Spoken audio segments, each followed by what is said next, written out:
Welcome back to this new video of our way to success. As you can see, this is my former messy and decluttered workspace desk. In this video, I will persuade you to have a clean, decluttered, organized desk, workspace, apartment, room, whatever you want. And also, I will persuade myself by searching the top 10 tips for decluttering.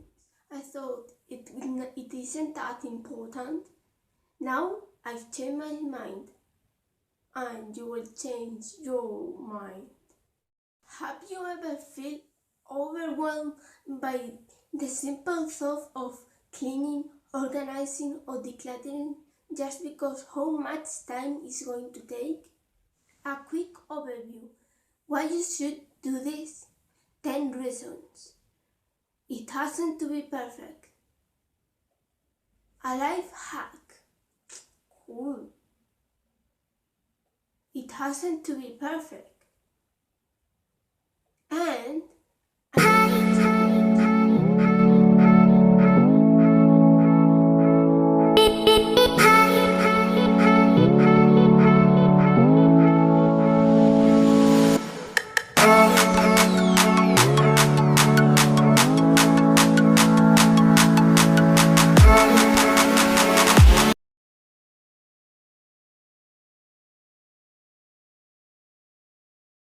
10 reasons to declutter, organize, and or clean.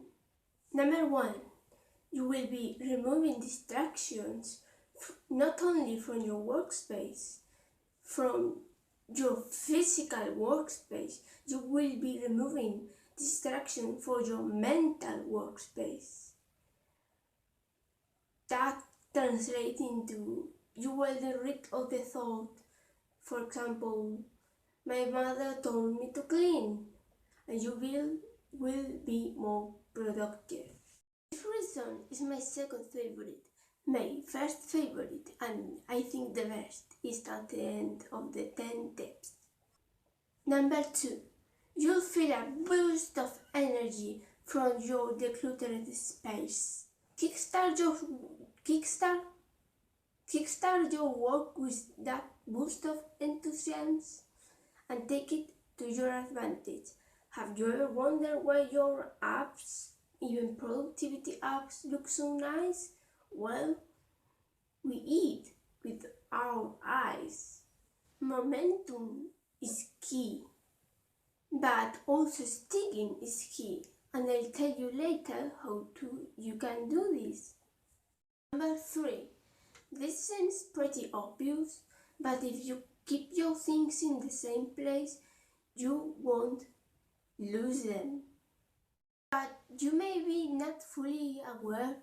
Think about it. I personally get very irritable, even angry, if I'm searching for something I need in that moment, like a book for going to classes, and then found it. As my father says, when you get angry or irritated, you have an extra job. The irritating yourself and the angering yourself. I don't think that words exist. Doesn't matter. Number 4. It will bring joy to your life. When you get rid of that piles of stuff, you will have place to put things you really love, like a photo of your cat, dog, fish, snake. After declutter a while, you'll notice decluttering once more is easier. Not only because you have less work, it's like a muscle. The more you do it, the more easy it becomes.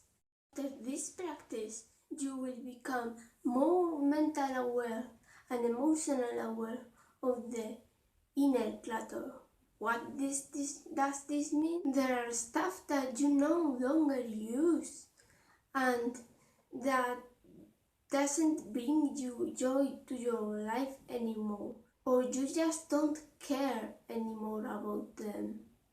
Objects are usually linked to emotions, thoughts like anger, disappointment, regret that you don't want in your life and it's making no good for you.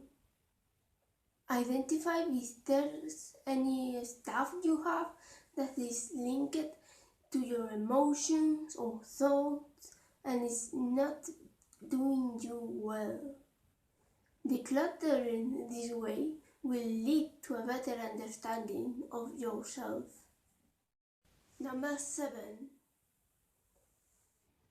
When you get rid of this kind of objects, you get rid of the emotions and thoughts. You become emotionally disattached.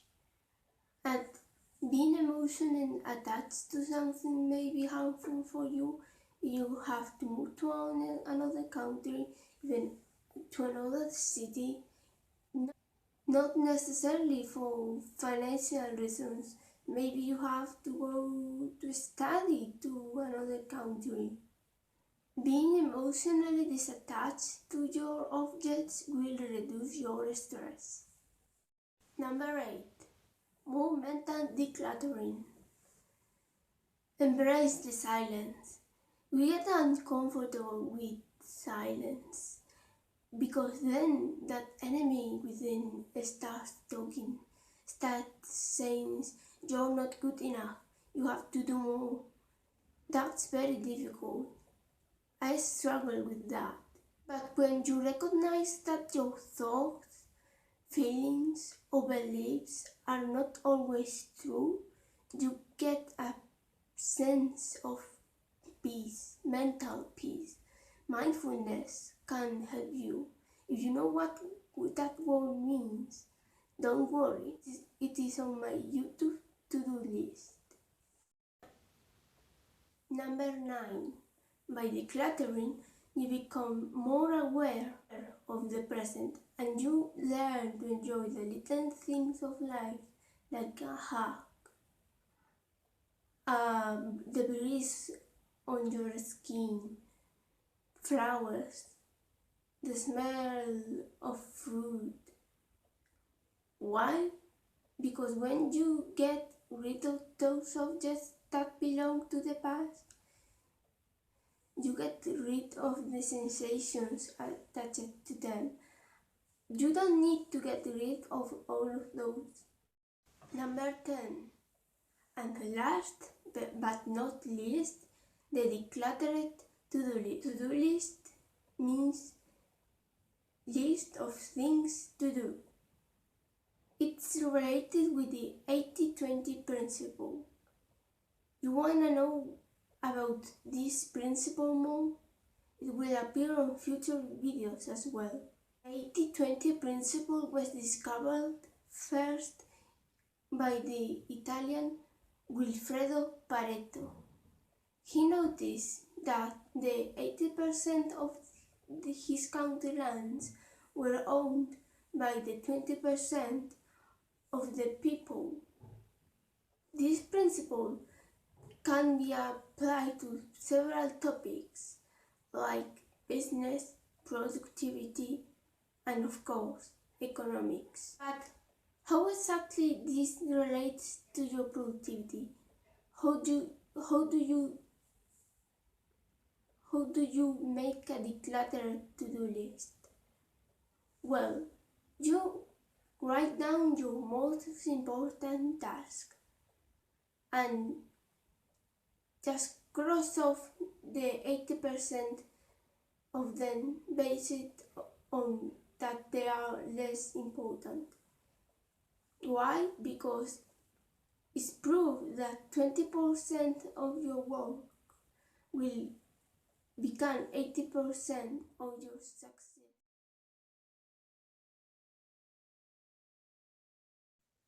Wow, this was a huge part of the video, but I promise this way you will improve your efficiency and your life. The life hack. How to avoid feeling overwhelmed. Don't write cleaning in your to-do list. Write smaller sections of the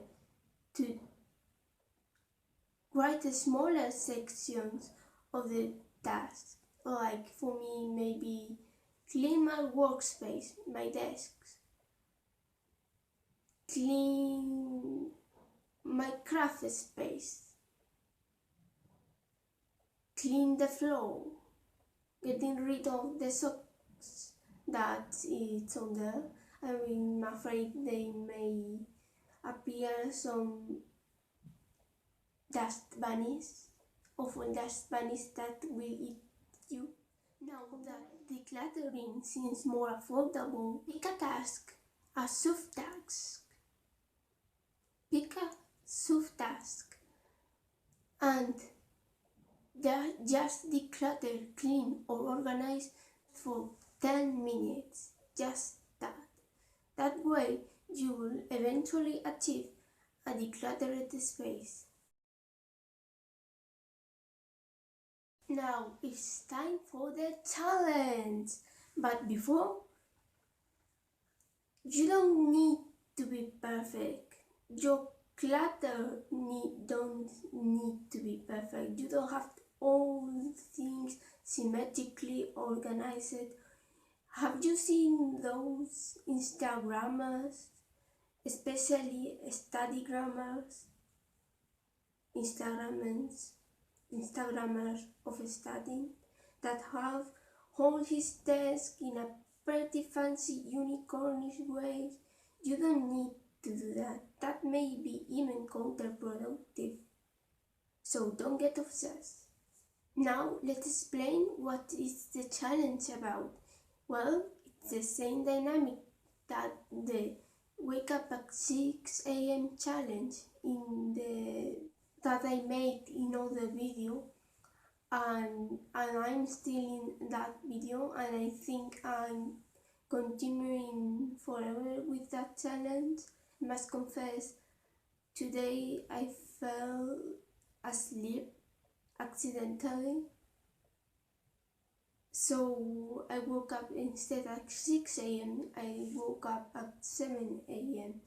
But I think my circadian rhythms are getting used to it, so it's an improvement, because before I would wake up at 11 a.m. and that's precious hours. Basically, every day I will be posting a before and after photo of the space that I decluttered for 10 minutes, just 10 minutes. Comment below if you achieved this or if you didn't. If you didn't, I may be able to give you some advice or support. Why doing always this kind of challenge? They don't seem funny, but they are challenging. Why? So we get committed together. Also, don't forget to press the subscribe and like, and especially the subscribe and bell buttons. That way you'll be doing your good action of the day, and that's supporting me. See you next time. Looking forward to meet you.